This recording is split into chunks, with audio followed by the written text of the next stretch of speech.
Ryu was a regular teenager who got hit by a truck and was reincarnated into a world full of magic. He got the ability to use water magic and only wanted to live a peaceful life by himself, but he soon becomes the strongest mage in the entire world without even realizing it. Ryu, a 15-year-old boy, suddenly finds himself in a strange white place, and as he wonders what is going on, a tall blonde guy arrives there, telling him that he is dead. Ryu suddenly remembers getting jumped by Truck Kun and asks the blonde dude if he is God. He replies that he is more like an angel who is here to send him to another world. Ryu can't believe that he gets to be Ice Guide, and the angel tells him that he can live as he wants in his next life. Well, Ryu is a chill guy and he just wants to live a slow and peaceful life. The angel has no problem with his choice, and he tells Ryu that the world he will be sent to has magic, and around 20% humans can cast spells. Ryu has talent for water magic, and the angel tells him that he will be dropped at a safe house in the middle of a forest because he opted to live a slow life. There will be enough food to last him for 2 months, and there will be an invisible barrier that will prevent monsters from approaching him. Soon, Ryu wakes up in the house in the middle of the forest, and he immediately heads outside to test out his newfound magic abilities. He then checks out his house that has some frozen meat in a cold room and also an empty bath. There is a knife and 2 beginner-level books on the table that tell him about the monsters and the plants in the area. After that, he heads outside again and experiments with magic, discovering that he can create water just by imagining it, and there is no need to chant any spells. He wants to take a hot bath, but can only create room temperature water, so he decides to start a fire instead. He goes full caveman mode and tries creating fire by rubbing sticks together, but he doesn't have the required skill or strength for that. He gives up, but then he gets an idea to use the sunlight to create fire instead. For that, he decides to create a lens using ice, imagining individual water molecules bonding together as heat is stolen from them, and ultimately succeeds in freezing the water. He then carves the ice into a sphere and uses it as a lens to start a fire. Thanks to that, he can enjoy a hot bath at night, and he realizes that he can create hot water directly if he just applies the principles of modern science to magic. The next day, as he has some dried meat for breakfast, Ryu thinks that he must increase his offensive power because he will need to hunt monsters once he runs out of stored food. He starts by practicing to shoot a water ball at a tree, and even though he can hit his target in the first attempt, it doesn't do any damage. He is not discouraged by that and decides to shoot out a high-pressure water jet because that will have enough power. However, he can't put enough force in the water jet to reach the tree, and it just seems like he is peeing from his hand. Ryu feels like giving up, but then he remembers that the angel told him that the key to using magic is his imagination, and he can get better at it only with regular practice. So Ryu keeps practicing shooting a water jet till he can consistently hit the tree, and at night, he is able to generate hot water directly. The next day, he tries creating ice crystals out of thin air because he has always dreamt of using the Icicle Lance magic spell. However, shooting an icicle is even harder than shooting water, but Ryu keeps practicing it along with his other water magic variations. Days pass, and he becomes more skilled at using water and ice, and one day, he decides to head into the forest to hunt for some food. He explores the beautiful forest and decides to gather some herbs and call it a day. But just then, he notices an angry boar staring at him. Ryu freezes in terror as the boar charges at him, and he barely gets out of its way at the last moment. The boar simply knocks down a tree and Ryu gathers the courage to fight back. He covers the ground in front of the boar with a sheet of ice, making it slip. As the boar slides towards him really fast, Ryu creates multiple sharp icicles pointing towards it at the end of the runway. The boar hits the icicles at full speed and immediately dies after being turned into Swiss cheese. Ryu can't believe that he won, and at night, he checks his book on monsters to find that boars are the weakest kind of monsters. He then notices that even though the book talks about beginner-level monsters, there are 2 special entries at the end. The first one is about dragons, who are powerful enough to burn down entire cities easily, and if one spots them, he should immediately run away. The second page is about demons, who are beings of unknown origin, and the book just tells everyone to pray that they never run into a demon because that means instant game over. Ryu realizes that the world is too big and he needs to get stronger fast. So the next day, he ditches his clothes to go full Tarzan mode and ventures into the forest again. This time, an assassin hawk attacks him and he barely dodges its first attack. The huge bird then sends invisible wind slashes towards him, and Ryu realizes that this monster is way out of his league. He runs away, creating ice blocks behind his back to block the wind slashes, and then shoots water jets at the bird. The assassin hawk dodges everything and then charges towards Ryu at full speed, but he creates an ice wall at the last moment, blocking its attack. The bird loses one of its eyes because of the collision, and it decides to retreat this time, much to Ryu's relief. However, while he was running away from the hawk, Ryu lost his sense of direction. As he tries reaching his house, he suddenly finds a glowing lake with a headless knight standing on the water's surface along with a headless horse. Ryu is stunned to see this, and then the headless knight turns its attention towards him. Luckily, he returns home in one piece and continues exploring the forest after that, fighting stronger monsters and mastering his attack magic. At night, he goes to the lake again, where the headless knight is waiting for him. Ryu could not find anything about headless riders or Dullahans in the book, and he wonders if it is because they are high-level monsters or if they are not considered monsters at all. However, none of that matters because he is here to spar against it. Ryu attacks the headless knight with a sword made of ice, but he can't manage to land a single strike. He keeps taking hits instead, but blocks them all with an ice shield. He eventually gets exhausted and falls on the ground, but the headless knight doesn't attack him because it is actually training him. As he gets up, the headless knight comes towards him, holding a small crystal knife. The knight coats the knife in water and then freezes it, turning it into a sword of ice. It gives the sword to Ryu, who realizes that the headless knight is asking him to master this technique. Soon after that, Ryu runs into the assassin hawk he fought earlier, but this time, it has evolved into a stronger version of itself, but also lost all its rights. The evolved hawk sends wind slashes at Ryu, who creates ice walls to block them instantly. He barely manages to avoid getting hit by the attacks that tear through his shields because they are much stronger than the last time. Ryu is forced to run away, and he can only block the hawk's attacks. The hawk suddenly speeds towards him, and Ryu somehow stops its attack by piling multiple ice shields in front of him. He tries to hit the hawk with icicles, but that doesn't work out either, and then the hawk uses a sonic attack to immediately cancel his ice shields. Ryu realizes that he is in trouble now, but then the hawk shocks him both figuratively and literally by attacking him with a thunderbolt. The monster swoops towards him to finish things, but Ryu manages to pull out his crystal sword and parry its attack. He can even slash away the invisible wind attacks sent by the bird, and when it swoops towards him again, he manages to stab it through the chest. The hawk falls to the ground and Ryu walks towards it, realizing that he just met the monster twice, but they developed a really strong bond. He thanks the hawk for motivating him to grow stronger and then pulls out the sword to let it bleed to death peacefully. Ryu then begins to head home, but then to his surprise, a dragon comes there. He figures that it is going to be his last day in this world, but surprisingly, the dragon starts talking to him through telepathy. The dragon asks him if he saw a black hawk and Ryu panics, thinking that he might have killed the dragon's minion. Luckily, the dragon seems pretty chill about it and even compliments Ryu on his achievement. He then points that the weapon he is carrying is quite rare, because it is the sword of the Fairy King. Ryu can't believe that, and he decides to learn more about the world from the friendly dragon who introduces himself as Lewin. They talk all day, but in the evening, the dragon gets called home, and he tells Ryu that they might meet again someday. On the other hand, the angels. A few weeks later, Ryu starts craving seafood, so he visits the beach, but he is shocked to find a shipwreck there. He quickly finds a man near the ship, and on checking him closely, Ryu finds that he is not alive anymore. Suddenly, he hears a man groaning and his eyes brighten, because this is the first human he has met since coming to this world. The man named Abel has flashbacks of a giant octopus monster attacking his ship during a storm, which caused him to fall into the ocean. But when he opens his eyes, he finds himself in Ryu's house. He realizes that he made it out safely somehow, and immediately starts searching for others. As he leaves the house, he becomes even more confused because he has no idea where this place is, and just then, Ryu approaches him from behind.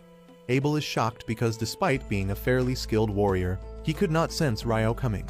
He is also shocked by his dressing sense, but decides to be polite and not talk about it at first. Abel introduces himself to Ryu and thanks him for saving his life. Ryu replies that he could only save him, and everyone else was already dead when he found them. Abel tells him not to worry about those guys because they were smugglers, but before he can elaborate, his stomach starts growling. Ryu tells him that they can talk over a meal and leads him inside, where Abel the nosy quickly brings up the topic of his clothes. Ryo tells him that he has no other clothes and no fabric to create new ones, and Abel tells him to just buy some. He immediately stops, thinking that Ryo must be too poor to afford buying clothes. But Ryo lessens his guilt by telling him that there are no people who live in this area besides him. Abel then asks Ryo if he hunts for food, and he affirms. Next, he asks if he uses the knife for that, but Ryo shows off his water magic, saying that he does most of his hunting using magic. Abel is impressed because only half the people in the world can use magic, and he is among the other half that can't. That is surprising news to Ryo because the angel told him that only 20% of people can use magic. Anyway, Abel asks him to take him to the shore because he needs to confirm something. On the way, he tells Ryo to let him take the front lines if they run into any sort of danger. Ryo replies that it is not necessary, but Abel insists because he doesn't want to be the one being saved all the time. Ryo lets him do as he pleases, and they soon reach the broken ship where all the bodies have vanished. Abel thinks that either the monsters or the sea took them, and he thanks Ryo for rescuing him because otherwise he would have faced the same situation. Abel then says that he couldn't find what he was looking for, and for now, he wants to meet up with his friends. But the storm sent the ship far south, and he has no idea which direction should he follow now. He suddenly gets an idea and asks Ryo if he would like to come with him. Ryo is shocked to hear this, and Abel says that he could use his help to find his way back, and then he could find him a job that will allow him to live in better conditions. Ryo thinks about his offer for a while, and in the end, he decides to become Abel's guide back to the city. That evening, he looks at his garden that he has cultivated with a lot of effort, and he gets a bit sad thinking about leaving it all behind. At night, he tells Abel that he is going out to say goodbye to someone, and even though the knight is curious about the person, he decides not to pry into the matter. Meanwhile, Ryo heads to the lake to see the headless knight, and inform him that he will be leaving the forest for a long time. He thanks the knight for teaching him how to fight, and then takes out his knife, saying that he will fight extra hard tonight. The headless knight also draws his sword, and then Ryo charges towards him, pushing him back with his relentless strikes. After a long and hard fight, Ryo gets exhausted, and the knight returns to the lake. Ryo thanks him one more time, and the knight remains silent. However, as soon as he reaches his position, he turns around and summons a magic suit from inside the water as a farewell gift. Ryo gets sentimental on receiving the suit, and he once again thanks the headless knight before returning home. The next morning, Ryo and Abel get ready to depart on their journey, and Ryo starts feeling nostalgic about leaving the place he has spent so much time in. Soon, they run into a wild boar in the forest, and Abel asks him to let him handle it. He dashes towards the boar with his sword drawn, and then uses a combat skill to turn the poor animal into a donut. Ryo is amazed and asks what are combat skills, and Abel explains that people who fight with weapons use combat skills. They camp in a hollow tree at night, and the next day, they resume their journey through the forest. They come across some lizardmen in a swamp, and Abel decides to change the route instead of crossing paths with them because they are quite strong. However, Ryo can sense that the lizardmen are following them even after they change their path, and Abel gets ready to fight them. Ryo tells him that there are too many of them, and he will use his magic to fight too. Abel thinks that Ryo won't be able to fight without his staff, but he is shocked when Ryo blitzes 4 lizardmen with his icicle lances. After the fight ends, Abel asks Ryo about the spell he just used. He replies that it is just the regular icicle lance, but Abel tells him that his wind mage friends can only cast 1 attack at a time when they use magic, but he summoned 4 icicle lances at once. Ryo tells him that it must be a problem of the wind magic because this is pretty normal for water magic. Abel decides not to think about it that much and says they should continue their journey, but before that Ryo creates 2 glasses using ice and summons water in them. Abel notices that he used a different incantation this time, and Ryo covers it up by saying that he must have heard it wrong the last time. After that, Abel gives Ryo a coin, and he excitedly says that this is the first time he is seeing money. Abel is dumbfounded because he always thought that Ryo was poor, but he never imagined him to be this poor. He then starts telling Ryo that there are 3 major countries in the Central Plains that include the Kingdom of Knightly, the Debuti Empire, and the Handelu Federation. Ryo starts throwing shade on the Debuti Empire because he doesn't like the name, and while he keeps talking shit about the stupid name, they reach a vast clearing. Suddenly, they notice a rock near them move on its own, and Abel quickly slashes it in half. Ryo also puts up a water shield to block the stones speeding towards them, and Abel realizes that they just walked into a nest of rock golems. Ryo asks if golems are not more humanoid in shape, but Abel decides to deal with them before answering the question. He dashes towards the nearest golem and blows a hole through it, but the golem quickly patches the wound and starts attacking him. Abel retreats, saying that their attacks won't be effective on the golems, but then Ryo gets an idea. He creates a huge ice cube in the air and drops it on top of the golems, squishing them. Abel is aghast because he has never seen a spell like that before, but Ryo uses it a few more times to defeat the rest of the golems. After that, they find a special rock golem with a big magic stone, and Abel says that it will sell for a lot. Ryo says that he would like to get the magic stone out of other golems as well, but they are buried under ice, and he is either too lazy or too dumb to just melt all of it. They continue their journey with that and soon come across a gigantic croc-hippo hybrid. Abel says that it is a behemoth, which is a very rare and powerful monster he has never seen before. Ryo asks if they should hunt it, but Abel tells him that it is not even possible. Just then, some wyverns also come there and Ryo gets excited because now they will see a battle between monsters. Soon, the wyverns begin shooting rocks at the behemoth with magic, but it just roars, cancelling out their magic and causing them to fall to the ground. Ryo tells Abel that the giant monster probably used magic cancellation skill. Later, as they are having dinner, Abel asks Ryo more about the magic cancellation skill because he has only heard about certain traps in dungeons that can do that. Ryo gets excited on hearing about dungeons, and Abel tells him that there is a dungeon in the city of Lune where they are headed. Ryo gets mad that he didn't tell him about this important thing earlier, and asks him if he is hiding something else too. Abel asks him if he at least knows about dwarves and elves, but Ryo asks him to give him the details. A few days later, they reach a mountain range and Ryo says that they will find some human settlement after crossing the mountains. Abel asks him how can he be so sure, and Ryo wonders if he should tell him that he met a dragon who told him a lot about this world. He decides to keep it a secret in the end, saying that it is knowledge beyond human comprehension. Soon after that, they hear a strange sound and both of them get ready to fight. However, when a powerful monster called Griffin approaches them from the sky, both Ryo and Abel freak out. Abel starts having a panic attack, but Ryo quickly solves the situation by throwing a chunk of meat up in the air. Abel apes his act, and the griffin collects both pieces in its mouth before flying away. The boys heave a sigh of relief after it is gone, and they agree that they wouldn't have lasted long if they picked a fight with something so strong. As they continue their journey, Abel says that no human has encountered behemoths or griffins in the past 100 years, and the tall mountains must be stopping them from reaching human settlements. That reminds Ryo that the wyverns who fought the behemoth came from the north, which means their nest is nearby.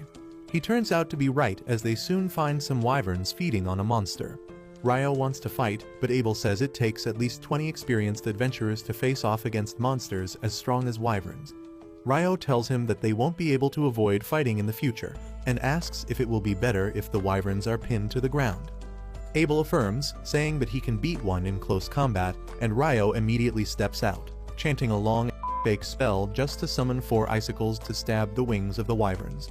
Abel uses this chance to blow their brains out, but then 2 more wyverns arrive there. Ryo pins them down using icicles, but without chanting a spell this time, and Abel gets suspicious. Anyway, they defeat the wyverns and collect their magic stones, and then continue their journey to the north. Soon, they cross the mountain range and arrive at the Green Hills. Abel is surprised that they not only fought wyverns, but managed to get a lot of magic stones that will fetch a lot of money once they reach the Empire. Ryo suddenly gets curious about which country they are heading to, because he is fine with anyone except the Debuhi Empire. Abel tells him that the Debuhi Empire is a bit farther to the north, and Ryo appears relieved on hearing that. This confuses Abel, and he asks Ryo if he has got any issue with the Empire. He replies that he has no issue with the Empire or its people, but the name is so cringe that he doesn't want to associate with it, and Abel finds that quite odd. Suddenly, Ryo spots a road in the distance, and on seeing that it runs from east to west, Abel realizes that the mountain range they just crossed was not ordinary.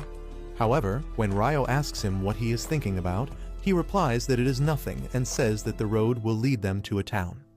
Ryo gets excited at the thought of sleeping in a bed, and Abel recommends him to try out the food in the town. They reach the town by night, and as they are eating dinner in an inn, Abel suggests Ryo to get himself registered with the Adventurers Guild, because a guild license will work as his identity card. Also, if he has a guild license, he won't have to pay any tax when entering a new city. He reminds Ryo that he just paid a silver coin to cover for him when they entered the town, and Ryo begins taunting him, asking if he is going to keep the record of every penny he spends for a friend's sake. Abel is low-key cringed out at this behavior, but he continues his lecture and tells Ryo that if he becomes a member of the Adventurer Guild, the guild will buy magic stones and monster material from him at a good price. He explains that only alchemists can use those materials properly, and Ryo gets curious to learn more about them. However, he doesn't get the chance to ask any questions as the waitress brings his food, and he can't believe his eyes when he sees a plate of curry rice. Ryo tries to process how curry rice can exist in this world because even in the Isekai anime, the protagonist has to work hard and travel all over the world to create the perfect curry, and he was kind of looking forward to that. The taste of the curry is also as delicious and nostalgic as the one he used to eat in Japan, and Ryo quickly finishes the plate before ordering more. The next day, Ryo keeps rambling about how good the curry was, and says that it turned out to be another interesting thing that Abel kept hidden from him. He playfully tells him to reveal all the secrets he is hiding, and Abel is taken aback by that, but Ryo just wanted him to tell him about the dessert shops in the town. Abel nervously walks away, saying that he doesn't like sweets, and Ryo is confused because of his sus behavior. Anyway, they resume their journey, and soon, they reach the town of Loon that is surrounded by vast wheat fields.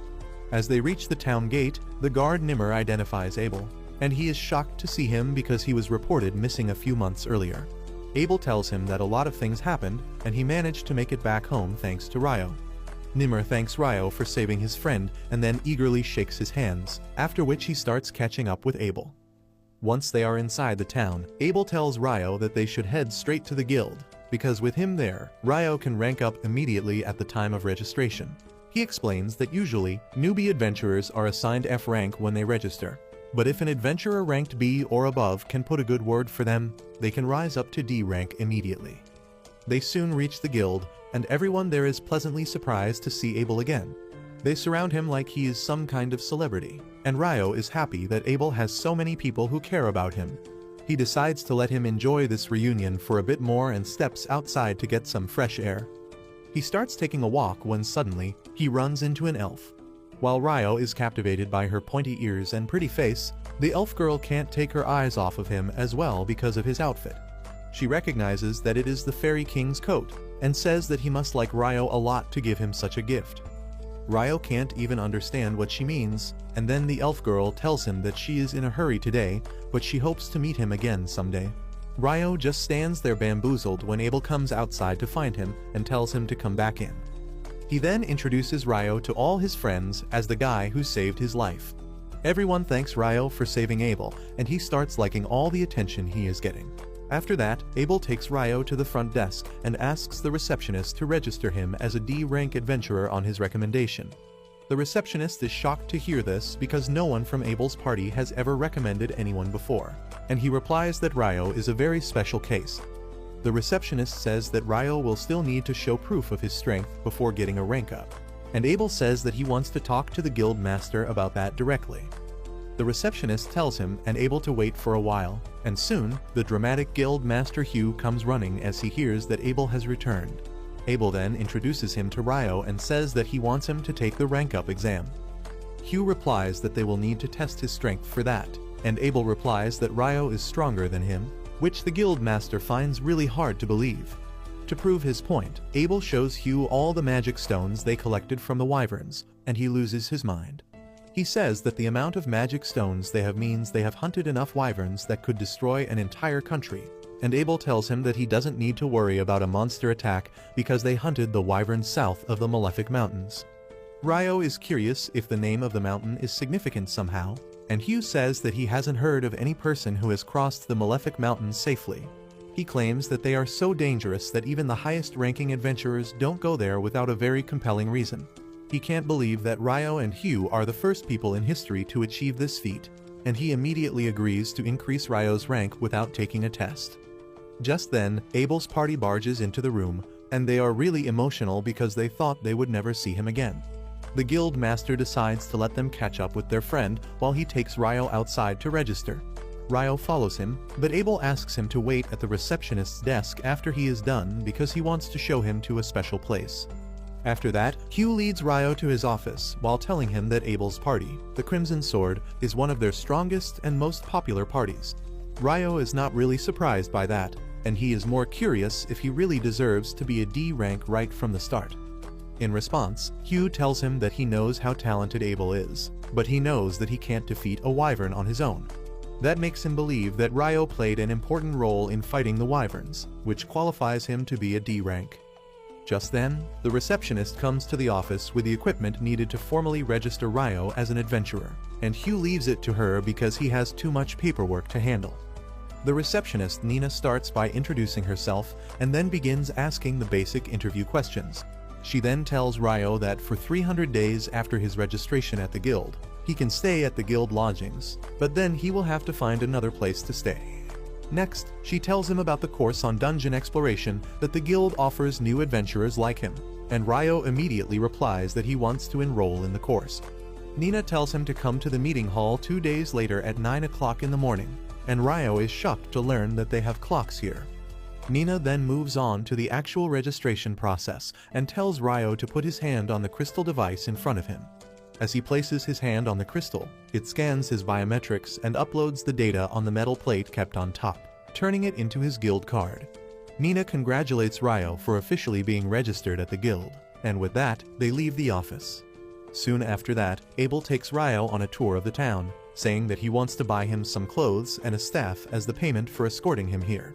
Ryo is glad to receive the clothes, but he is curious about the staff. Abel says that all magicians need a staff, but Ryo replies that he can use magic just fine without any tools. He adds that he also uses a sword when he has to fight melee, so a staff wouldn't really help him out much. Abel is surprised to hear this, and he is even more surprised when Ryo tells him that the small knife he has is actually his sword. Anyway, Ryo tells him that he needs something more urgently than clothes or staff, and that is information about the basics of this world. Soon after that, he learns that the hour, day, week, and month in this world are the same as that on Earth, and they even use the metric system to measure stuff. Now he is sure that someone from Earth came to this world a long time ago and changed how things are done, which is why there are so many familiar things here. Just then, Abel returns from the store after paying for the things Ryo bought, and then he tells him that the main event of the day is still left. He takes Ryo to a huge inn, where all his friends from the guild are present to celebrate his safe return. They party all night, and the next morning, Nina has to bail Ryo out to show him the place where he will be staying. She takes him to a room where 2 newbie adventurers are already staying, and the brown-haired guy introduces himself as Nils, and the blonde dude as Ito. They welcome him to their room, and once Nina leaves, Nils starts talking about how much he likes her.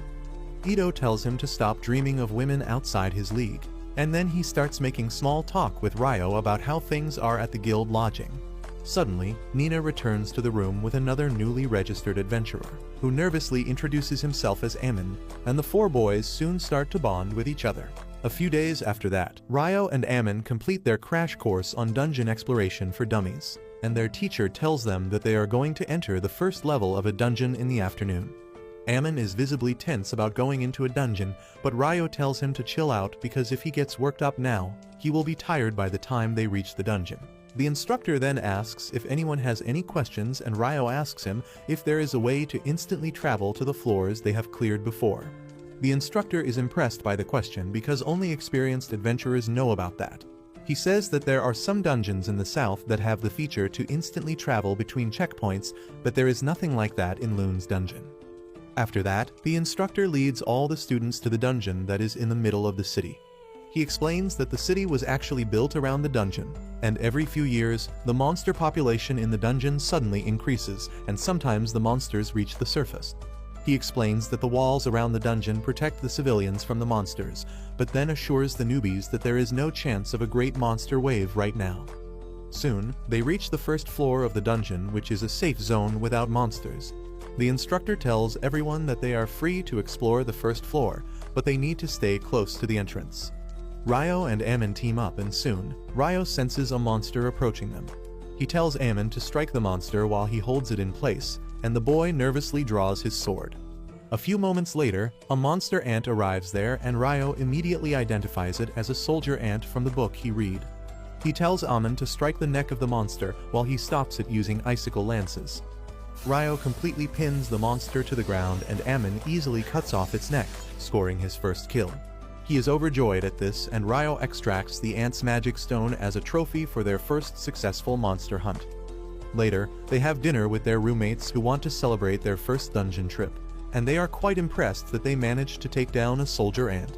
Ammon says that he only dealt the finishing blow and Ryo did most of the work by holding the ant down. He then says that he wants to go to the dungeon again tomorrow, but he is worried about going alone. Ryo offers to tag along because he also wants to explore the dungeon a bit more because he is concerned about finding a monster on the first floor even when the instructor said that there were no monsters there. Ito adds that he has also heard about soldier ants coming to the second and first floor lately, and the boys are confused about the reason.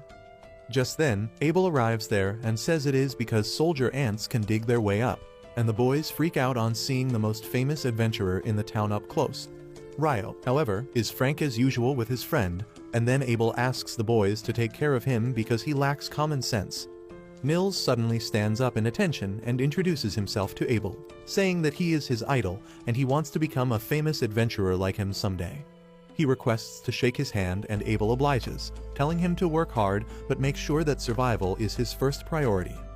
Ryo then asks Abel what he is doing here so late, and he replies that he just got back from his recent mission.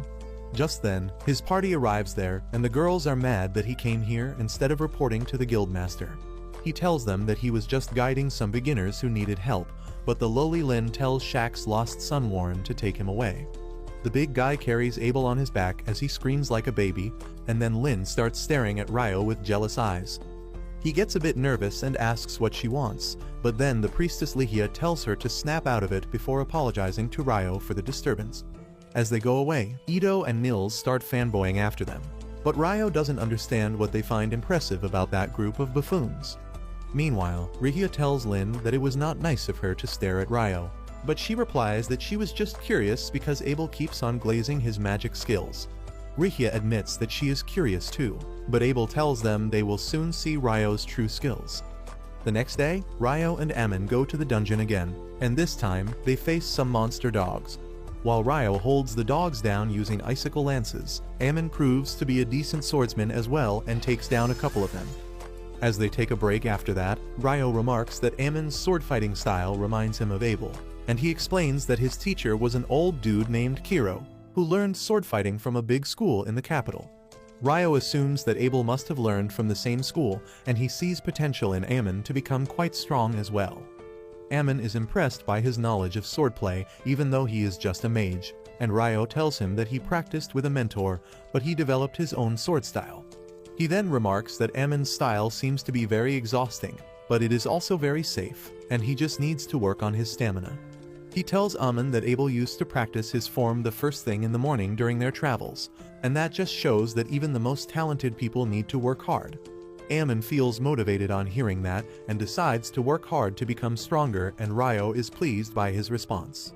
The next day, Ryo visits the library and it is much bigger than his expectations. That's what she said. Anyway, he asks the librarian to show him to the alchemy section, and she shows him where books for beginners are kept. However, there are too many options that overwhelm Ryo, so he decides to take a break outside. Suddenly, the city turns dark as a total solar eclipse occurs and Ryo stares at it without eye protection like my uncle who is now blind. Just 1 second later, he realizes something is odd and all the people around him have vanished. The atmosphere itself feels different, and then suddenly, he feels an attack coming from behind. He is fast enough to react in time, blocking the powerful fire blast using a wall of ice. He wonders who the hell attacked him, and then sees a badass demon mommy coming towards him, walking like she just came out of GTA 4. She is quite amused to see a human in her space and decides to have fun defeating him. Ryo realizes that he is facing a demon now, and he is quite sure that she is the strongest being he has ever seen in this world. He wants to run away from her, but he feels that he won't be able to escape this strange space no matter what he tries, so he decides to fight back. He immediately summons dozens of ice shields right before the demon mommy attacks, blocking her massive firestorm.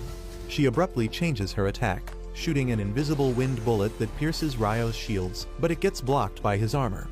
The demon can't process how a human armor can block against her attack, but as she looks closely, she finds that Ryo is wearing the Fairy King's robe. She realizes that he must be an impressive mage to have such gear and power to block her attacks, so she decides to cut him down using her sword instead of magic. Ryo also draws his ice sword and blocks her attack. He maintains a defensive position as the demon lady keeps pushing him back, but she is much faster than him, and he barely dodges a deadly strike to his face. He decides to counterattack by shooting hundreds of icicle lances at her, but the demon swiftly dodges all of them, not noticing that the solar eclipse is ending as she wastes her time playing around. Meanwhile, Ryo realizes that she is using wind magic to boost her speed, and then she jumps at him to deal the finishing blow. Ryo manages to block it without much difficulty because even though the demon is fast, her strikes are nothing compared to the headless knight who taught him. The demon, on the other hand, is impressed and asks who the hell is he to have the Fairy King's robe as well as his sword. She creates a fireball to attack him, but Ryo cancels it instantly using an icicle lance. This pisses the demon off, and she decides to kill him quickly because he can be a danger to her if the fight goes on for longer. She attacks him ruthlessly, but Ryo confidently defends against her strikes. He finds a chance to counterattack, and that makes the demon lose her balance. Ryo was waiting for this moment, and he launches a barrage of icicle lances at her. The demoness creates a wall of fire around her, neutralizing all his attacks, but as their intensity increases, she creates rock walls to protect herself. Ryo also changes his attack pattern, using the high-pressure water jets to cut through the wall and injure the demon. She is shocked when his attacks hurt him, but luckily for her, Ryo was just attacking blindly because of all the smoke. He then decides to go in for the kill, but she jumps straight towards him to block his attack. As they clash mid-air, Ryo notices the demon woman's wounds healing super fast. The moment he gets distracted by that, she sends his crashing into a building. But just as she is about to launch a powerful attack to finish him off, she notices water drops falling from the sky. She is surprised by that, but as a water drop touches her face and scalds her because it was even hotter than the boiling temperature, she screams in pain. She immediately covers herself in a rock ball while waiting for the boiling rain to end, and in the meantime, Ryo comes down. Suddenly, the demon woman unleashes powerful flame magic, blowing up everything around her. She walks towards Ryo menacingly, but by then, the eclipse is almost over and her sword disintegrates as sunlight touches it. The demoness says that they won't be able to finish their fight this time, and Ryo tells her to get lost already. She doesn't really mind him acting like a jerk and introduces herself as Leonor, asking Ryo about his name. He tells her his name too, even though he makes it clear that he doesn't want to know anything more about a demon. Leonor is surprised that Ryo knows about demons, and she thinks that she should have done all she could to kill him instead of enjoying their fight. She then tells Ryo that they will fight again in the future, but it is possible that he runs into another demon before that. She tells him not to get killed by anyone else because she will be much stronger the next time and finish him off herself. Ryo is shocked to hear that, but then the eclipse ends and everything returns to normal without a trace of the battle that just took place there. Ryo feels really odd now, and he decides to buy some books and then get some rest. He first heads to the bank to withdraw some money that he got from selling the wyvern magic stones, and then passes by his dorm room to meet his friends. He notices they are not there, but as he is about to leave the dorm, he finds them being bullied by some other adventurers. Nils and Ito call him a coward for ambushing them when they were injured, but the leader of the bullies, Dan, tells them that they can say the same thing when monsters ambush them in the dungeon and they die. Suddenly, his lackeys are knocked out cold because Ryo attacked them from behind, and he tells Dan that he was absolutely right, but he should hear his own advice sometimes. He asks him if he is ready to run now that his friends are down, and Dan immediately rushes to punch him. Ryo simply steps aside and hits him in the gut with his sword's handle, causing him to throw up this morning's breakfast. He then moves on to heal his friends, telling them that they need more stamina so that no punk-ass can catch them off guard the next time. However, before that, he says they should all recover and relax. They hit the public bath where the priest Ito heals Ryo's wound from the wind bullet. Everyone is curious about who could injure Ryo when he is so strong, and he decides not to tell them about the demon right now because relaxing comes first. Soon after that, Ammon, Nils and Ito start going to the dungeon as a team. While Nils and Ammon fight goblins, Ito stays in the back to assist them and heal them when they get injured. Nils starts collecting the magic stones from goblins while Ito heals Ammon, and they talk about how dangerous it was for them to run into some goblins. Nils says that they should retreat now because going any further will be dangerous, and Ito agrees with him because they shouldn't have found goblin archers on the 4th floor of the dungeon. Ammon, on the other hand, wants to hunt some more monsters and earn some money, but Nils remembers what Abel told them about never risking their life for less important things. In the end, they head back to the surface, which is the greatest save of the day, because just a few floors below, a group of adventurers has met its end at the hands of a huge and powerful monster. Back on the surface, Ryo thinks about how Leonore's magic was out of this world, but he was on equal footing with her in terms of casting speed. He decides to improve on his strengths and erase his weaknesses, which reminds him that he couldn't keep up with Leonore's movement speed yesterday. He gets jealous of her wind magic, but since he can't do that, he decides not to be jealous and come up with his own solutions instead. He thinks that he should use a water jet to propel himself ahead, and though he has already done it underwater before, he doesn't know if it will work on the surface. He first creates an icy platform in front of himself, and then uses hundreds of small water jets, pushing all the points of his back to propel him forward. However, he only goes as fast as an old grandma at a traffic crossing. Ryo is really dissatisfied with those results, but he decides to call it work in progress, which is what I call my mental health. He then heads to the library to learn more about demons and alchemy, and at the same time, the lowly wizard Lynn from Abel's party is also studying in the library. She is trying to find any records of a spell that can create an ice wall thick enough to crush golems, but she can't find anything. She is pleased because she wants to believe that Ryo is just a scammer who fooled Abel, and thinks that only the strongest wizard on the continent can use such strong magic spells. Just as she puts the book back on the shelf, she sees the elf girl Syrah. The two girls exchange greetings and make small talk, before Syrah remembers that she has to get back to her group. On the other hand, Ammon and others return to the guild, and Nils starts stuttering like a simp on seeing the receptionist Nina. Ito bonks him on the head as he tells Nina that they found goblin archers on the 5th floor, which is unheard of, and that is why they returned quickly to report to her. Nina confirms the magic stones and rushes to inform the guildmaster about the incident, thanking the boys for this crucial information. Hugh is not pleased to hear that goblins were found on the 5th floor when they are monsters that belong below the 10th floor of the dungeon. He thinks that this might be the sign of a bigger problem, and asks Nina to summon all the B rank and above parties immediately. Nina tells him that there are only 2 high-ranked parties in the city right now, including Abel's Crimson Sword and the White Brigade. Soon, Abel and his party head to Hugh's office, and he is not happy that he will need to work with the White Brigade on this mission because he doesn't like their leader. The girls tell him to stop being such a wimp, and he somehow calms down before entering the office. Phelps, the leader of the White Brigade, is already there, and Abel struggles not to make a face on seeing him. Once both of them sit down, Hugh explains that goblins were found on the 5th floor of the dungeon, and the information is fully reliable. He says that both Crimson Sword and White Brigade need to enter the dungeon and investigate it for any signs of a monster outbreak. He says that the last outbreak happened 10 years ago, and even though it is quite early, there are chances that another outbreak is on the way. He offers them an advance payment of 100 gold coins and another 200 gold coins when the mission is complete, but then Abel asks him if they are only supposed to investigate the matter. Hugh affirms, and then Phelps asks what are they supposed to do if the monster outbreak has started.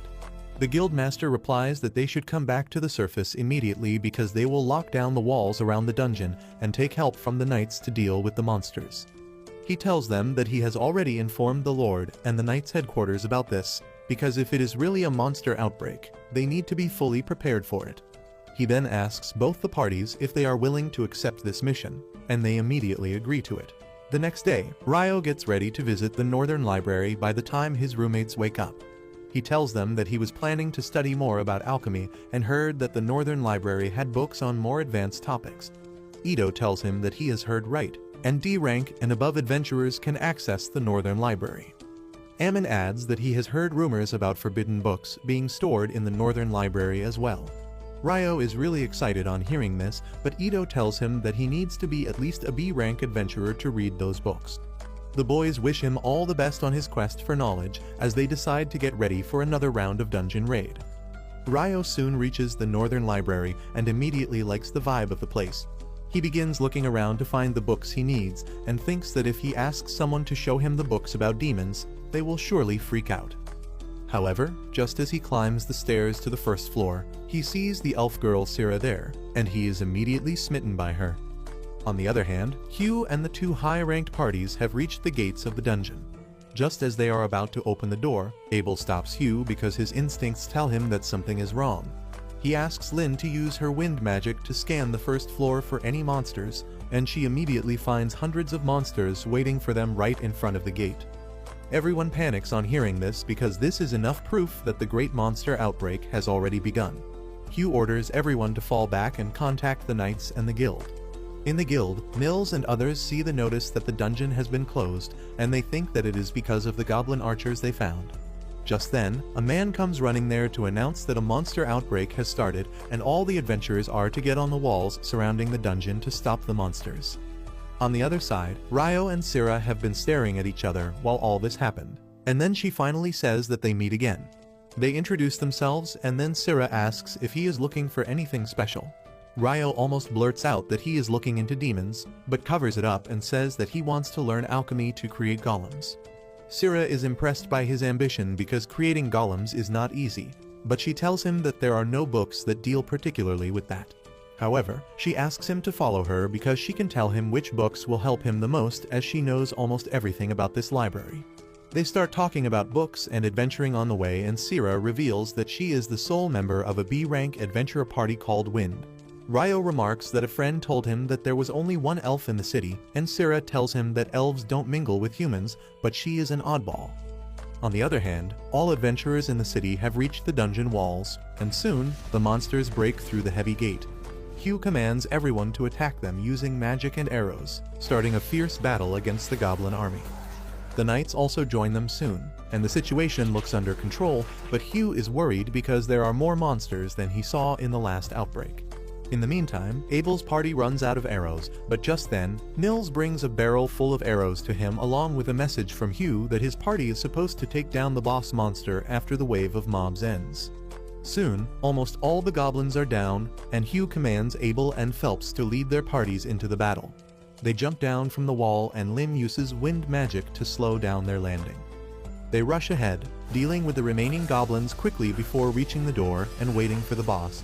Soon, a goblin general comes out of it, and they think that it will all end once they kill him. However, two more goblin generals come out after him, and Abel realizes that they are dealing with a goblin king here. He says that they need to deal with the goblin generals before the goblin king arrives because they will become too strong otherwise. He decided that he and Phelps will take down one king each, while Lynn and Lichia will take the remaining one. They begin fighting the generals, and Abel manages to cut off his enemy's arms, when suddenly, he spots the Goblin King at the entrance and yells at everyone to get down. The very next moment, a powerful wind slash comes out from the dungeon, killing the Goblin generals in one hit. Everyone is shocked by the Goblin King's strength and ruthlessness, but Abel and Phelps know that they are the only ones who can fight it. They team up to attack the Goblin King together, but their weapons fail to pierce his armor. Suddenly, Abel dashes straight at the Goblin King, using his skill to turn into a ghost so that he can dodge his attack. He then reaches closer to him and uses his combat skill to pierce his heart, but fails to finish the job. The Goblin King tries to attack him, but Abel commands Lynn to finish him off as he vanishes again. Lynn's wind spears pass through him and hit the Goblin King, taking him down. Everyone is relieved on seeing that they finally won, but they do not know that things are far from over as something even more dangerous is still inside the dungeon. Later that day, as Ryo returns to the guild, he finds everyone abnormally hyped up while Hugh is buried under a mountain of paperwork. He is sulking in his office because he has to update the local lord and the knight commander about the monster outbreak, and then pay the fee to all the adventurers who took part in the battle. He also has to assess the performance of all the adventurers, send the invoices to the royal capital to get some funds and plan the repair of the damaged facilities while doing his normal job as well. The only relief is that the dungeon is going to be closed off for 1 month, so he doesn't have to worry about that aspect, but Hugh knows that will create another set of problems. Meanwhile, Ryo learns from his friends that there was a monster outbreak in the dungeon, and they dealt with it thanks to the top two parties. That is the reason for the festive atmosphere, and Ryo thinks that it is a good reason. Mills begins glazing Abel's skills and talks about how he fought with the Goblin King.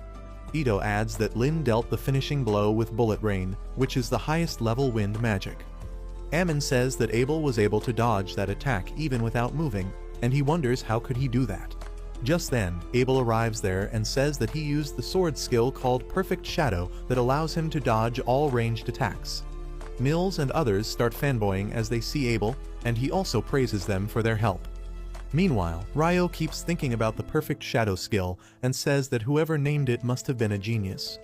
Just then, Lin and Lihia arrive there looking for Abel, and they say that they knew he would be with Ryo. Ryo feels a lot of hostility behind their sweet-sounding words, but then suddenly, Lin asks him if he can really create a wall of ice. He affirms, saying that his limit is a cube with a 40-meter edge, and Lin can't believe her ears. Ryo tells her that it was not easy to learn and master, but he managed to do it somehow.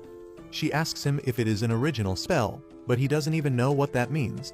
Lin says that it is basic knowledge that most spells are cast by reciting incantations, but Ryo says that he believes that incantations are a personal preference. Lin doesn't even get what he is saying, but before she can ask another question, Nils tells Ryo that the food is getting cold, and he rushes to the food counter immediately. Lin is confused, and Abel tells her that Ryo thinks that incantations are just used because they sound cool, and he can use magic without them, and that is the most bizarre thing Lin has ever heard. Soon after that, jobs become scarce at the guild. Nils and his friend just watch the empty notice board because the jobs were already taken when they came in. Just then, Ryo also arrives there, and he learns about how the job market has been struggling ever since the dungeon got shut temporarily.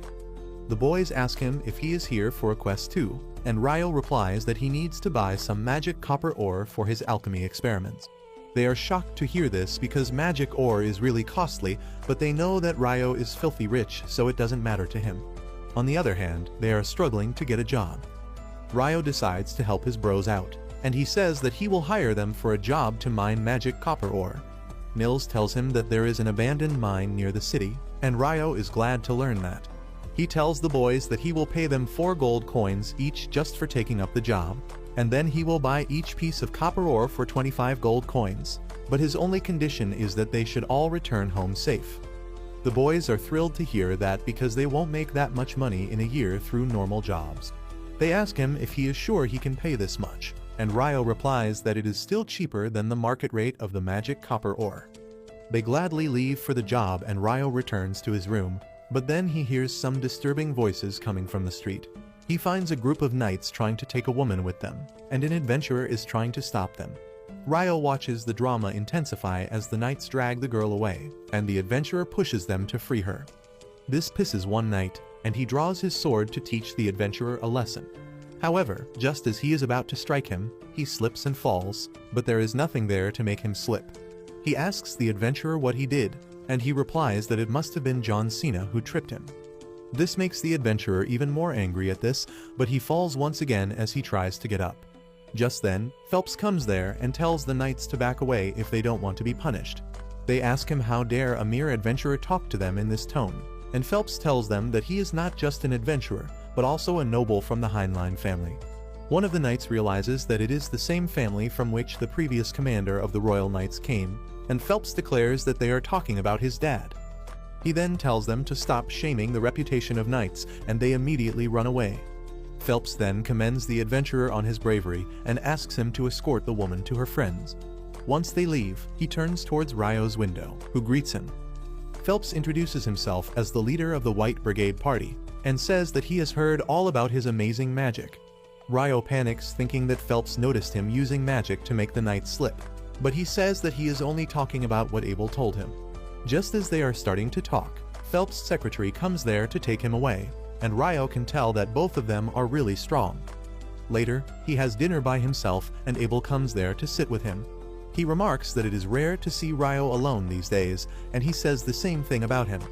He decides to let Ryo in on a secret because he could use his help, and soon they find themselves in the entertainment district.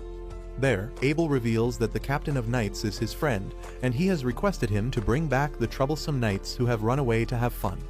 Ryo understands it now, but then suddenly, he notices some shady masked adventurers. He brings Abel's attention towards them and says that he has never seen them before, not even at the welcome party. Abel says that they get a lot of traveling adventurers because of the dungeon, but Ryo remarks that the dungeon is closed right now. The adventurers notice them as well, and they immediately try to lure them into a trap. Ryo and Abel willingly follow them, but when the thugs try to ambush them, Ryo knocks them out with heavy ice stones immediately. Abel then picks up an alchemy tool that they dropped and Ryo wants it, but he tells him that it is evident. He then ties up the thugs and finds that they are C-ranked adventurers from another country. Abel decides to inform the city guards about them and resume his mission to find the troublemaking knights, unaware that they are targeting Phelps to get revenge for earlier. However, they can't even move once they decide to attack him because the secretary has already paralyzed them with poison needles. She then casts a fire spell, burning the knights so thoroughly that not even their ashes remain. The next day, a research team arrives from the capital to study the dungeon after the monster outbreak, and Hugh immediately gets in a verbal spat with their leader Clive because of his unreasonable demands. He wants the city of Lune to provide food and supplies to his entire group when they are facing an acute shortage, and he also wants to open up the dungeon to research it. Hugh tells him that it is stupid to open the dungeon so soon after an outbreak, but Clive tells him that he has got full authority from the newly appointed Minister of Dungeon Exploration. The two of them get in a deadlock and the debate doesn't seem to end, so the wise old mage decides to intervene. He first tells Hugh that they will handle the food issue next time, and this time, the city can accommodate them. As for opening the dungeon, Clive says that Hugh has no choice, but he decides to put one condition of his own. He says that if the city or its citizens are harmed by opening the dungeon, it will be the responsibility of the ministry. Clive gets furious on hearing his demand, but Hugh makes it clear that he won't open the dungeon gate until he agrees with it. The old mage convinces Clive to accept the condition, and then says that they will hire some skilled adventurers as their guards for this mission. On the other hand, Ryo visits the inn where Abel and his party stay to see if they serve better food than the guild lodgings. However, just as he is about to enter, a girl runs out of the door and asks him to take her to the Adventurer Guild because she has an urgent message to deliver. Ryo is quite hungry, but he decides to help the girl, who delivers the letter to Abel. His teacher from the royal capital has sent it, asking him to help the research party that is being sent to explore the dungeon. Abel is not sure about that because many years ago, a powerful rank party went into a dungeon shortly after an outbreak, and they never returned. Ryo tells him that he should decline the request in that case, and he decides to go back to the inn to have lunch. Meanwhile, the girl introduces herself as Natalie, a novice mage from a family of reputed water magic users. Lynn immediately asks her if she has heard of a spell to cast ice wall high up in the air, and she replies that she has not, but she is only starting to learn magic. Natalie asks them if there is someone who can cast such spells, and they tell him that the guy who brought her here can do that. She is surprised to hear that, and Abel once again starts glazing Ryo. He then orders his party members that they should never fight Ryo under any condition, because they won't be able to defeat him together. He also tells Natalie that if she needs help and she can't find them, she should immediately go to Ryo. The next day, the research team gets ready to enter the dungeon, and in the end, Abel accepts the request to guard them. He knows the old mage from the past, and they talk about the mana detector tool that can transmit signals of mana from the dungeon to the analysis team that has set camp outside. 3 days pass after this, and the research team reaches the 7th floor of the dungeon, but they don't find anything unusual at all. However, Clive and his team from the Royal Academy seem to be in a hurry to find something, and Abel decides not to bother with pompous pricks like them. At the same time outside, the lower-ranked adventurers receive updates about things going on in the dungeon and the jobs they can take while it is still off-limits to them. Ryo has a question in his mind, and he asks Hugh about the color of the magic stones that the monsters from the outbreak dropped. Hugh tells him that it is an excellent question because all the goblins dropped yellow magic stones when they are supposed to be green instead. Meanwhile, Clive and his team suddenly come across a suspicious gate in the dungeon that gives strange energy reading. They think that it must be a portal leading to a faraway place, so they set up their equipment around it. However, just as they try to touch the gate, everyone suddenly vanishes, and Natalie, who is taking the readings, is shocked because the readings also stop coming as soon as everyone vanishes.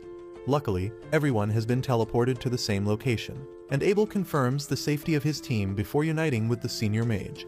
Clive, on the other hand, orders his men to begin examining the strange grassland they have reached, but he tells them to be careful because they don't know what kind of dangers are lurking here. His right-hand man comes there just then, asking what they should do now. Clive has no idea, but at least his theory that the monsters came from the 38th floor of the dungeon has been proven wrong. He now realizes that the monsters came from this strange place that was beyond the gate. He thinks that this is a great discovery, and with this, he will be able to rise to the position of a minister in no time. As he is grinning to himself, the other researcher points out some figures on the horizon, and they look like some creepy Pokémons. On the other hand, Natalie and the data collection team are worried about the lost signal. Suddenly, the signal returns and tells them that the exploration team is on the 40th floor, but it vanishes immediately again. Just then, a guy named Christopher arrives there, and he introduces himself as the representative of the Magic College. He asks the researchers from the academy what they found, and asks them to share whatever they can despite the fact that their organizations are rivals. He says that a few minutes ago, the people entering the dungeon vanished, and if they don't figure out what is going on, it might be too late for them. The researchers are shocked, and Christopher explains that he hired some adventurers to enter the dungeon. But just as he was about to enter the staircase after them, they all suddenly vanished. The researchers are shocked to hear this, and their leader verifies that they also found their team vanishing just a few minutes ago, and then their signal reappeared for a brief moment, but they were on the 40th floor. Christopher is shocked to hear this because no one has even made it past the 38th floor of this dungeon yet, and he knows that even B-rank parties struggle beyond the 30th floor. The researchers tell him about Abel's party that is guarding their team, and Christopher says that he has already sent a message to the guildmaster to ask for his help.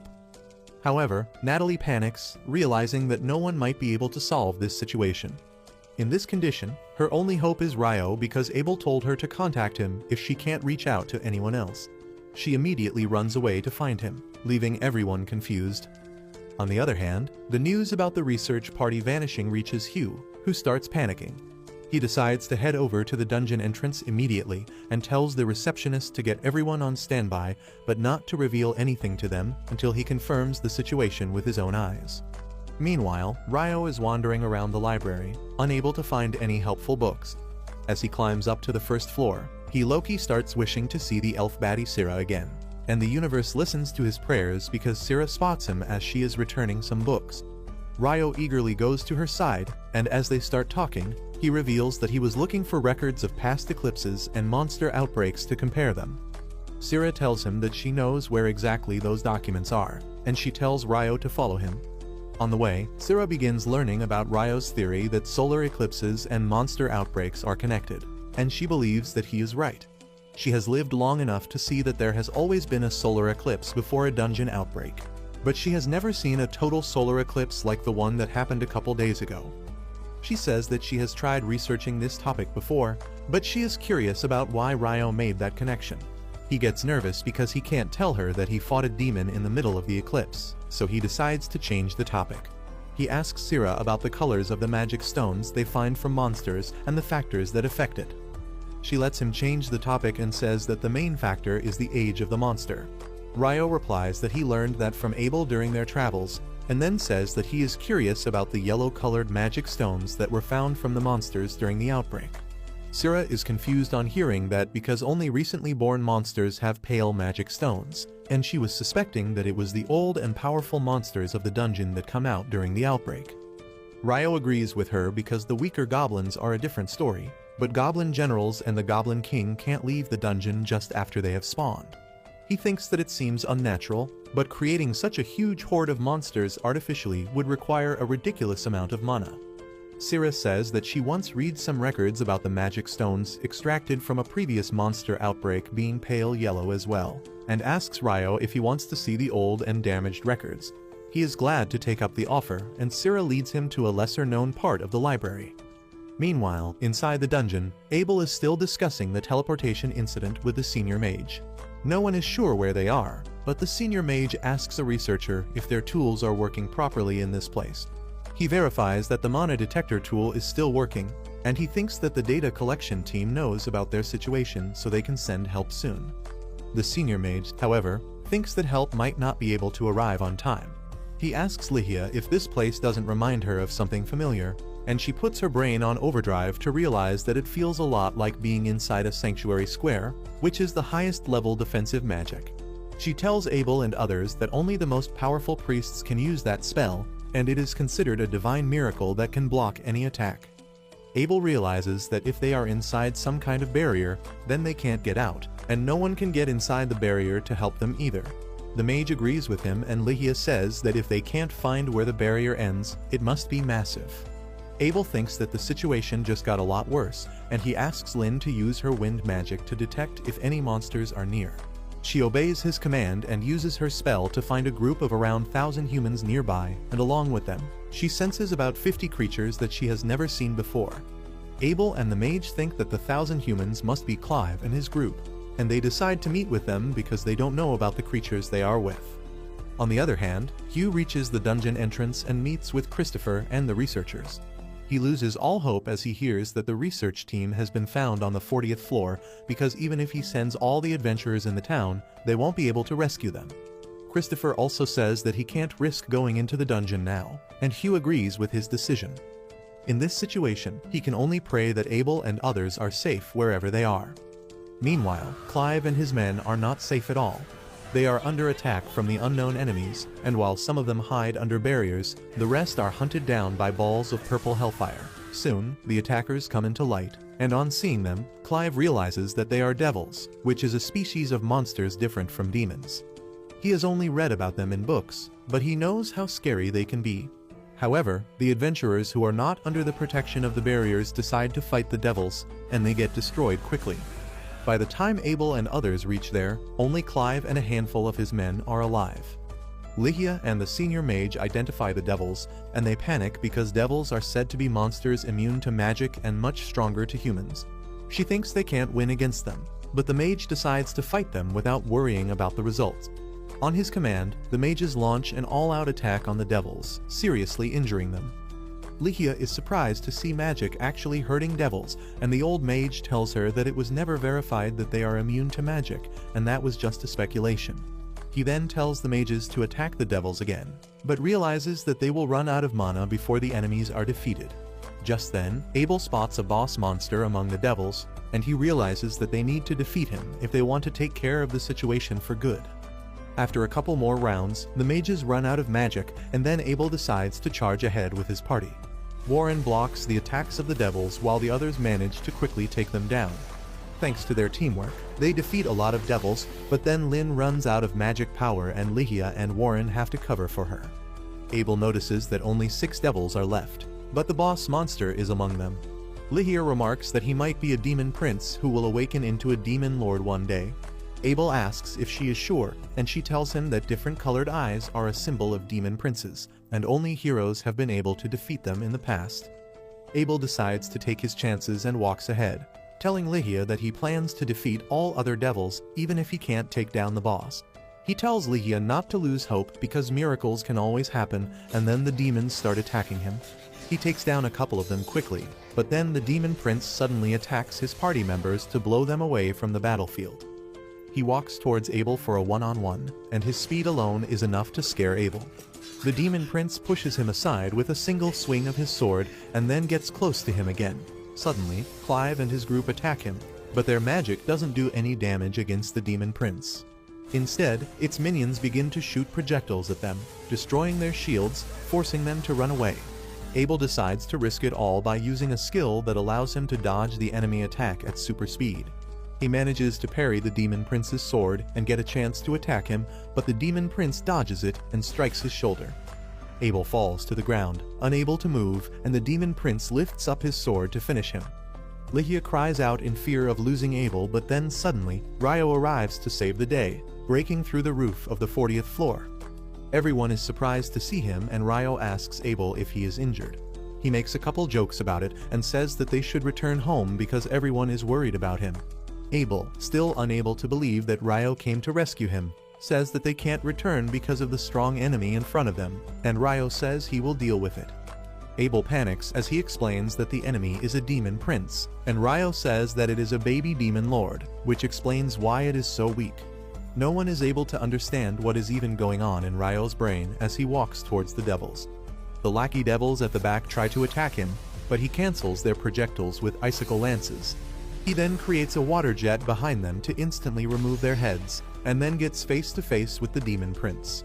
Ryo draws his sword, telling the demon prince that they should get it over with quickly because he doesn't have all day. A few minutes ago, as Natalie found that Abel and others were stuck on the 40th floor of the dungeon, she ran to find Ryo immediately. He was not in his dorm room, and his roommates told her that she should find him in the North Side Library. She didn't even know where North was, but once she got the directions from the boys, she ran to find Ryo. Luckily, she met him on the way and immediately asked him to head over to the dungeon because Abel and his team were in danger. Ryo decided to get the details on the way, and immediately put her in a carriage made of ice. As he dragged the carriage to the dungeon gate, he learned about the disappearances in the dungeon, but he was curious about why Natalie approached him. She told him that Abel had asked her to contact him in case she needed help, and he was not around. Ryo understood the assignment immediately and rushed towards the dungeon gate. The guards told him that no one was allowed inside, but he just created ice walls to cut them off, easily entering inside. After that, he decided that it would take too long to reach the 40th floor using the normal method, so he used his water jets to carve a way to his destination quickly instead. Now, he is standing in front of the demon prince, asking him to make the first move. He takes his stance, and as the demon prince attacks him, Ryo quickly moves to the side and hacks his neck cleanly. He thinks that the monster was quite slow, but at least the job is over quickly. However, the demon prince just picks his head back up like a gigachad and attaches it in its place. Ryo thinks he might be troublesome to deal with, but he decides to see just how much the monster can regenerate. He instantly creates hundreds of water jets to chop him up into tiny pieces, and one of the water jets destroys his magic stone, turning him into dust. Abel is shocked to see that Ryo just casually demolished a demon prince. He thanks him for saving all of them, and the peaked nonchalant Ryo asks him to repay that debt by treating him to dinner tonight. Abel tells him that he will treat him for the entire week, and Ryo is glad to hear that. Just then, Lihia comes there and hugs Abel tightly, while Warren carries the unconscious Rin to safety. The senior mage also comes there to thank Ryo for helping them, and he replies that he was lucky to have made it here in time. He then notices that a lot of people already died before he came, and Abel tells him that they should harvest the magic stones from the devils and use the money from that to support the families of the dead people. Ryo likes the idea, but then he focuses on the monsters called devils. Abel tells him that everyone here saw them for the first time because they have not approached humans in centuries. Ryo is curious about the difference between demons and devils now, but he decides to think about it later. He says that when he came here, he sensed a strange magic field around the place that vanished when he defeated the boss. The old mage says that it must be the protective barrier that was blocking anyone from entering or exiting the zone. Ryo then tells him that while he was on the 39th floor, he used a spell to scan the nearby area and found something strange near the stairs. He suggests that they check it on their way back because it might be connected to this incident, and everyone agrees with him. But before that, they extract the magic stones from the devils that are quite dark in color, and even the senior mage is seeing them for the first time. Lihia says that there are no magic stones from devils even in the museums and libraries maintained by the church. The senior mage adds that devils are supposed to have space-time magic because they always appear out of nowhere, and Ryo begins to think that something is missing in all this information. Somewhere in another dungeon, a party led by the hero Roman finds a dark altar, and they use it to summon the demon lord. However, instead of a demon lord, the demoness Leonore arrives there. She is quite surprised to see humans who think she is the demon lord, and when she hears about Roman being the hero who will defeat the demon lord, she gets hopeful that he will be really strong.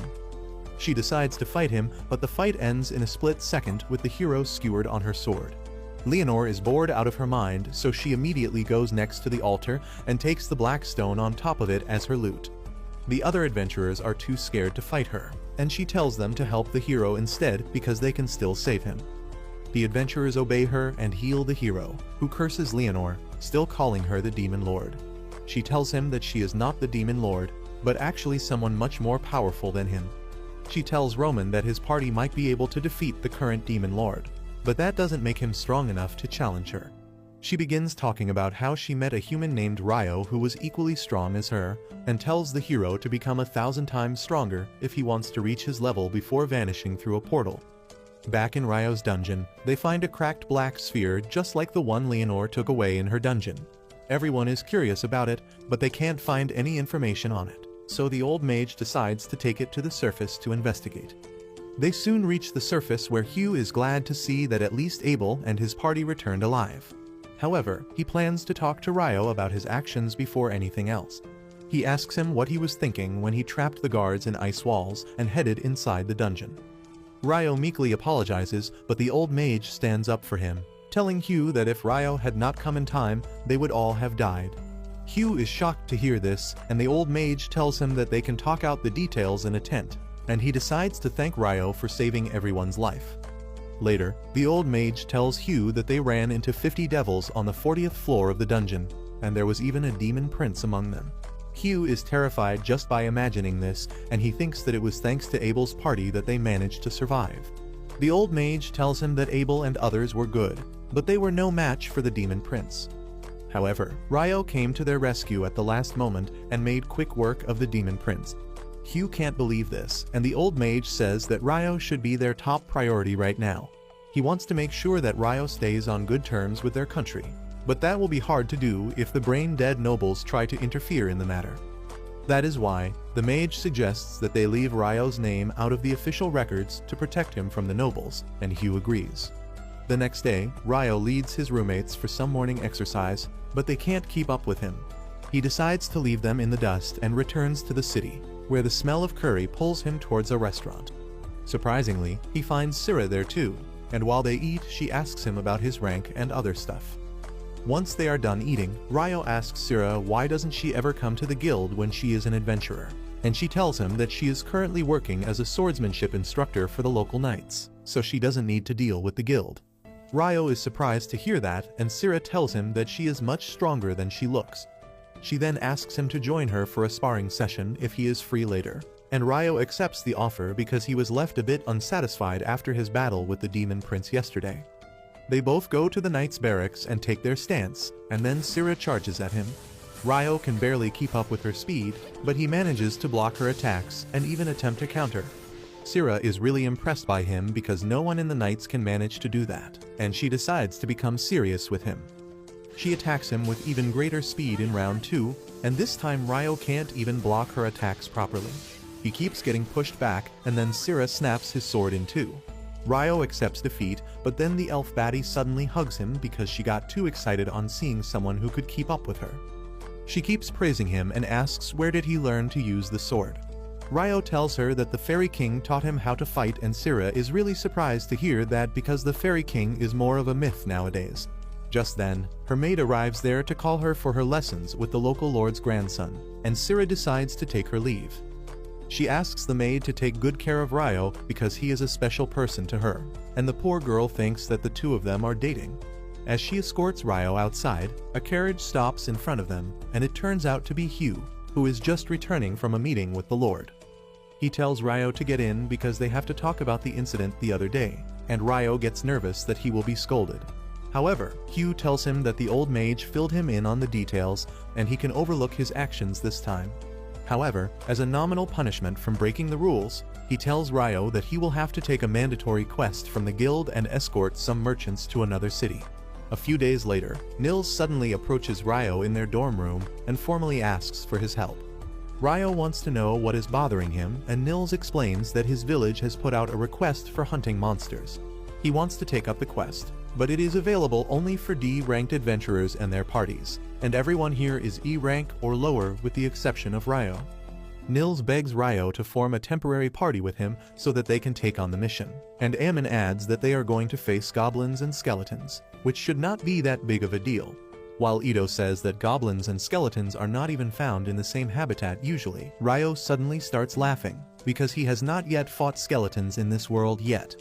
He decides to take the quest just to face off against some skeletons, and the entire group immediately heads over to the guild.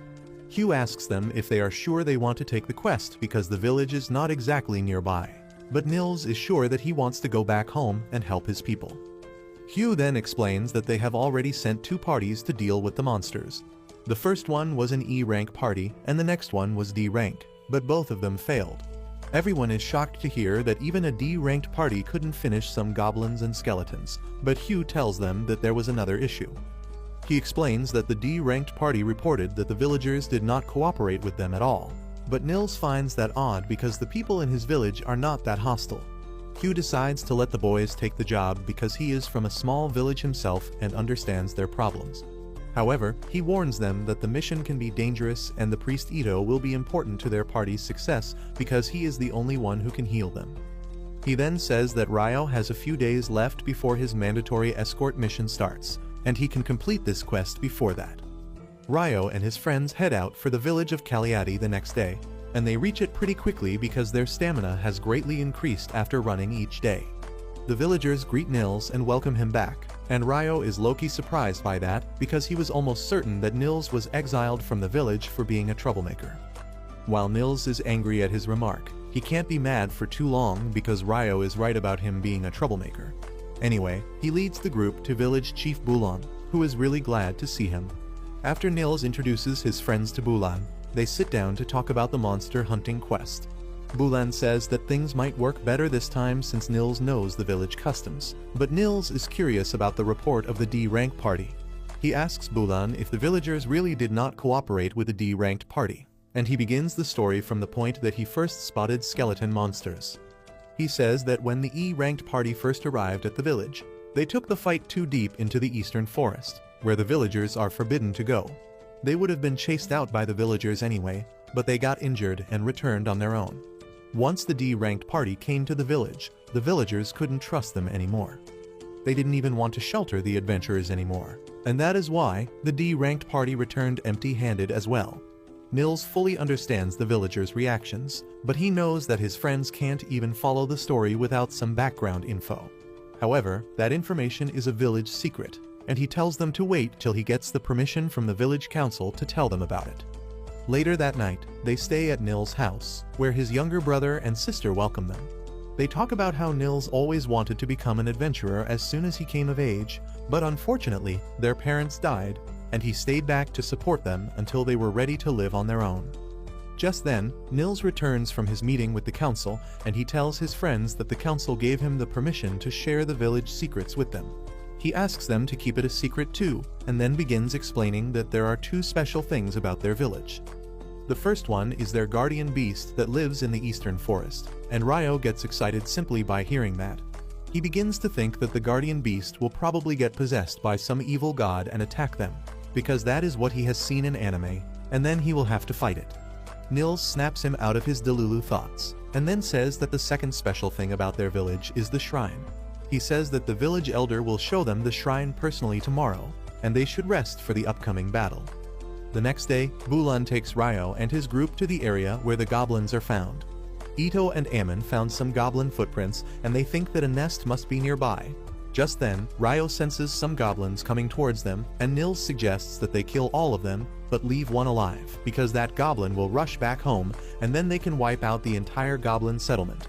Soon, the goblins arrive at their location, and Ryo uses his ice magic to trap them. The other boys jump at the helpless goblins and take them down, sparing just one of them so that he can rush back to his family. The boys follow him and find him talking to other goblins outside a cave. Ryo decides that they should finish the goblins outside first, and he immediately traps them in ice, giving him friends the chance to deal the finishing blows. However, as soon as they are done with the mob, the big boss of the goblins comes out. Nils and others are terrified when they find that their next opponent is a goblin general, but Ryo slams it on the ground with his ice chains and then asks Nils to finish him off. Thanks to that, they are able to easily kill the goblin general and extract his magic stone before returning to the village. In the village, the elder is waiting for them, and she is happy to learn that the boys have already taken care of the goblins. She asks them to follow her to the shrine, and Ito notices a strange trinket attached to her staff. Meanwhile, Ryo is busy thinking about the scenario in which the guardian beast gets possessed by an evil spirit and he has to fight it. But Nils tells him to stop whatever thought he has in his vile brain. As they head into the forest after that, Ito goes to the elder and asks about the trinket on her staff. He recognizes it as the crest of the Earth Mother Goddess, and the granny is impressed with his knowledge. Ryo is curious about the story, and Ito explains that once upon a time, there were 7 gods who were worshipped in this country, but now all the churches just worship the goddess of light. The elder says that even though the other gods have been forgotten by most people, Their village has worshipped the earth goddess for generations. She then explains that she can use healing magic as well. But unlike the priests who need incantations and spells, the followers of the earth goddess can cast magic even without that. Soon, they reach the cave of the guardian beast and the elder calls him out. She tells him that she has brought Nils and the adventurers who want permission to take the mission, and Ryo gets excited to see what kind of beast will come out. A huge talking wolf comes out of the cave and Ryo is low-key disappointed because it doesn't look corrupted and he won't get to fight it. The wolf looks at the boys and stops when his gaze reaches Ryo. He introduces himself as Kuzan before asking for Ryo's name, and that is a shock for Granny and Bulan because the guardian beast doesn't give out his name to anyone. Kuzan says that his name is quite tough to pronounce for humans, so he doesn't bother telling it to them, but he could not do the same with Ryo. He explains that he is related to the fairies, and Ryo's presence is quite pleasant to him. This confuses Ryo, but also makes him realize that the fairy king really liked him, so there must be something special about him that attracts fairies. Anyway, he thanks the wolf for his kind words and the wolf laughs, telling the elder that she has brought a really great guest. With that, he gets to the quest and says that there are 30 skeletons trapped in the shrine along with their boss, and he has been holding them back all this time. He says that the boss is really powerful, and they need to deal with all the minions before getting to him. Everyone agrees to the plan, and Ito uses his light magic to make quick work of the skeletons. Once the normal skeletons are defeated, Ammon and Nils open the shrine gate to reveal the giant boss skeleton locked there. Ryo immediately turns their swords into ice hammers, telling them to use the hammers to damage the boss while he stops it. However, before the fight starts, he creates an ice flower high in the sky to signal Kuzan to release the seal on the gate. As the wolf releases the seal, the boss skeleton rushes out of the shrine. Ryo immediately uses his power to create a sheet of ice on the floor, causing it to slip, and then Ammon and Nils start wrecking its world with their hammers. The skeleton boss keeps slipping every time it tries to get up, and it takes a lot of time for Ammon and Nils to defeat it. Once they are done, everyone decides to check the inside of the shrine because even the elder has never gone inside herself. They find a statue of the earth goddess at the end of the cave with her holding a broken sphere in her hand. The elder remembers that the elder before her used to talk about the goddess statue, holding a shining jewel that suddenly turned black one day and then shattered. She also remembers that the guardian beast talked about the cave receiving a unique mana from another place, and thinks that something really strange is going on here that created the monsters. She decides to seal the shrine with her magic to ensure that the strange mana doesn't reach it, and no more monsters are spawned. With their mission accomplished, the boys head back to the town of Lune. On the way, they talk about how it has been almost 300 days since they became adventurers, and that means they will soon be kicked out of the dorms. Nils and Ito have already been planning for that day, and they ask Ammon and Ryo to join them once they rent out a house to live in. Ammon immediately jumps on the offer, but Ryo tells them that he needs some time to come up with an answer because he has other factors to consider. Soon after that, they return to the city and it is time for Ryo to take up the compulsory escort job. Coincidentally, all of his roommates are also escorting the same merchant to the city of Whitnash. Ryo is happy to travel with them, and he learns from Nils that they have formed a party named Room Number 10 because his smooth brain couldn't think of anything better. Ito and Ammon have already accepted that cringe name as their fate, and Ryo doesn't really have an interest in that either. He starts talking with his friends about the long duration of their stay in Whitnash, and they tell him that their client is actually going to take part in the Open Port Festival that is held in Whitnash every 5 years. Ryo is really excited to hear about the festival, and his friends tell him that there will be many things to explore there. Soon after that, their group reaches Whitnash, and their client leads them to the inn they will all be staying at.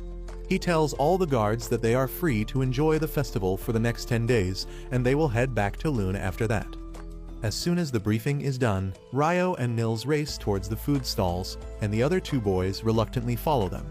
They enjoy the delicious street food of Whitnash, most of which seems inspired from the food of Earth. The next day, a huge line of guests appears outside the gates of Whitnash, but because one important guest is having issues with his papers, everyone else has to wait for their turn. One of the waiting guests includes Oscar, the greatest wizard of the Debuhi Empire. He is a bit pissed at the delay already, but then his assistant asks him if he knows the reason the Emperor sent them here.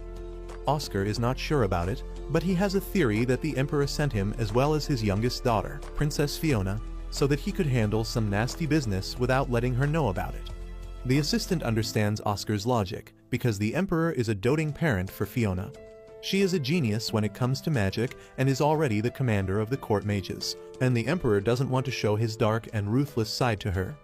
Oscar believes that the Emperor probably wants to wipe out some nobles who are trying to rebel against him, but he has no proof for that theory.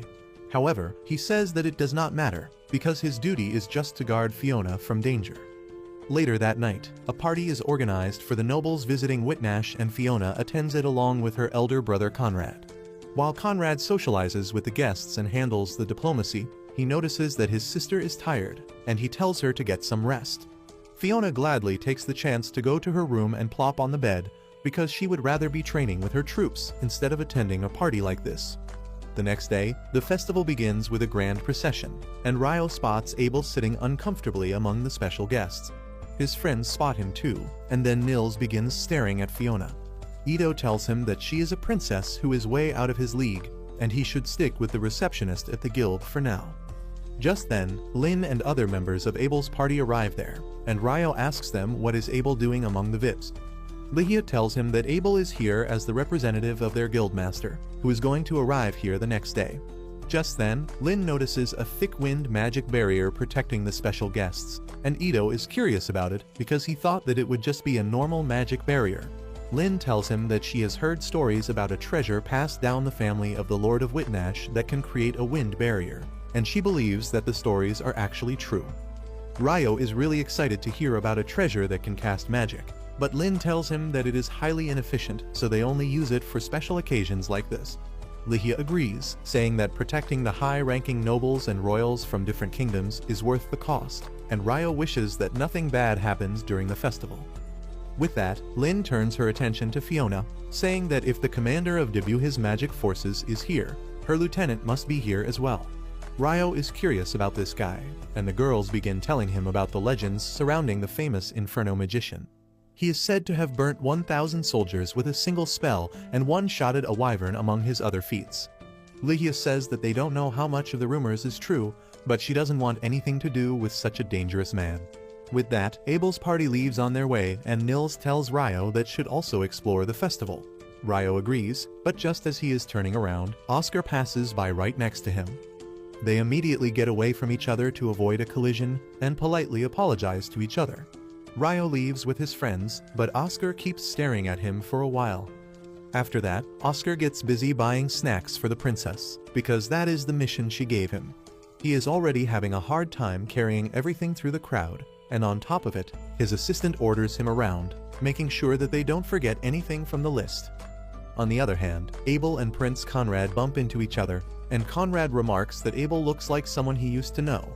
Abel tells him that he must be mistaken, and then starts talking about how he sat next to Fiona earlier. However, he is also more interested in Oscar than in the princess, but Conrad makes an excuse about spotting a friend in the crowd and leaves him abruptly. Meanwhile, Princess Fiona returns to her room and plops on the bed again. Shortly after that, Oscar and his assistant return with the snacks, and he is really exhausted because he doesn't like crowds. His assistant mentions that he almost bumped into a guy earlier, and Oscar replies that he was really fast to react, so they wouldn't have collided even if he didn't move. Fiona asks who are they talking about, and Oscar tells her about Ryo, saying that he dressed like a magician but could move like a swordsman. Anyway, he serves as Fiona's walking microwave oven and heats up the snacks for her.